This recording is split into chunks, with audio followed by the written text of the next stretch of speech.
আওয়ামী লীগের ক্লাবের ভিতরে ঢুকিয়ে যখন আমাকে তার সাপের মতন পিটায়, তখন র্যাব এবং পুলিশ দুইটাই দাঁড়ানো ছিল, কেউ একটা টু শব্দ করেনি। তো তারা এরপরে 3টা ছালার ব্যাগে বস্তায় করে আমার যত দলিল পত্র, ব্যবসায়িক কাগজপত্র এগুলি যা আছে, তারা এগুলি 3টা বস্তায় ভরে সব কিছু তারা নিয়ে যায়।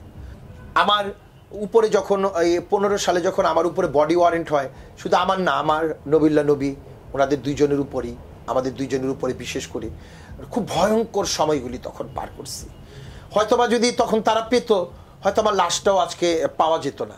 আজকে হয়তো এই গুমের তালিকার মধ্যে হয়তো আমিও একজন থাকতাম, নবিল্লা নবীও একজন থাকতেন।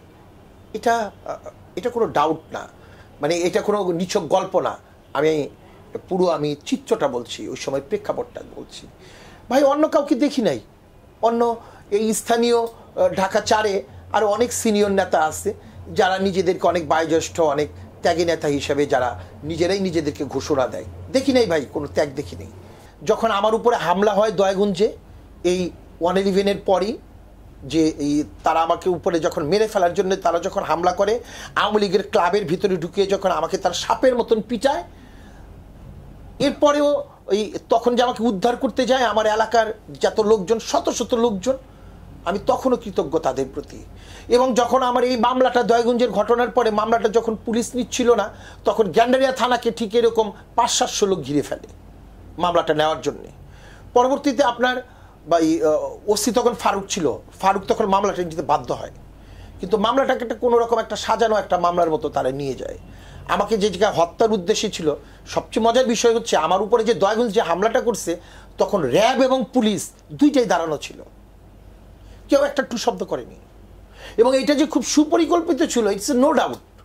আমাদের মহাসচিব সাহেবের, আমাদের দলের যে মহাসচিব মির্জা ফখরুল ইসলাম আলমগীর, ওনার নেতৃত্বে আমাকে আর নবী ভাইকে আন্দোলনের স্বার্থে আমাদের দুইজনকে অ্যাড করে দেয়। এই নবী ভাইয়ের সাথে আমার সম্পর্কটা তৈরি হয়, এটা একদম আমাদের সংগঠন থেকে এটা করে দিছে। তখন এদিকে আমি আর নবী ভাই আমরা দুইজন মিলে এবং দুইজন মোবাইলে কখনো সামনাসামনি বসে আমরা আন্দোলনের রূপরেখা নিয়ে বৃহত্তর ঢাকা এবং ঢাকা 4 এবং 5-এ আপনার ওইদিকে যাত্রাবাড়ি ড্যামরা, এদিকে শ্যামপুর কদমতলী, আমরা এই দুইজনই এই জায়গার আন্দোলনটা রাজপথের মধ্যে এককভাবে আমরা দুইজনই করি। এবং আমাদের নেতাকর্মীরা যারা আছেন, কিংবা আমি যাদের অভিভাবক, কিংবা নবিউল্লাহ নবী যাদের অভিভাবক, তারাই আমাদের এই জায়গার রাজনীতিটাকে আমরা শক্তিশালীভাবে রূপ দেই।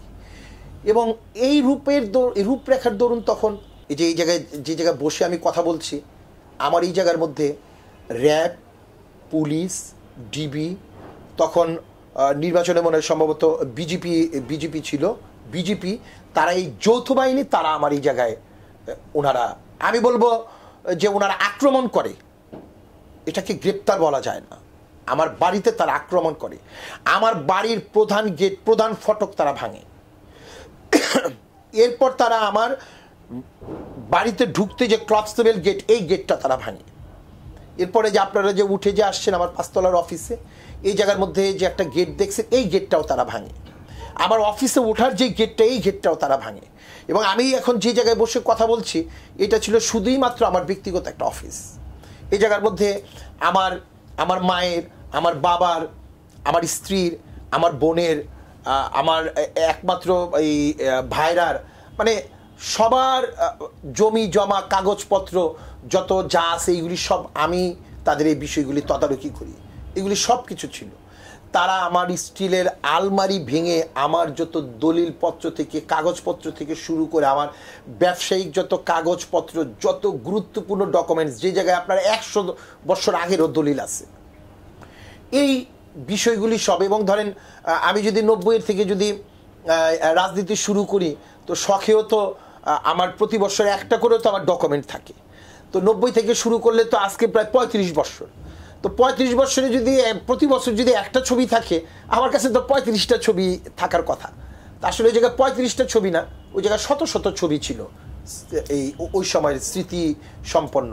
ওই সময় তো 90-এর সময় থেকে তো আর আপনার এই মোবাইলের যুগ ছিল না, মানে কোনো মেমোরি কার্ড ছিল না যে আমি এইগুলি ওই জায়গার মধ্যে রাখবো। প্রিন্ট করা এই ছবি টবি, বিভিন্ন রাজনৈতিক আপনার এক এক সময় এক এক রকম ডকুমেন্ট। তা আমি আবার বিভিন্ন ডকুমেন্ট এগুলি যা আছে খুব শখ করে, মানে সবসময় আমি এগুলি মানে সংরক্ষণ করতাম।